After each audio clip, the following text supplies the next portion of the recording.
तो काय आता तो बोलेल त्याला काय अर्थ आहे का? काय मी कोणालाच घाबरत नाही. हं?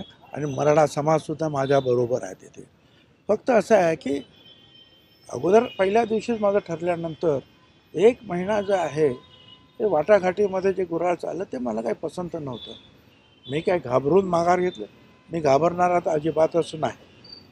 समजलं ना? आणि माझ्या पाठीमागे जे आहेत 5.5-6 लाख मराठा आहेत.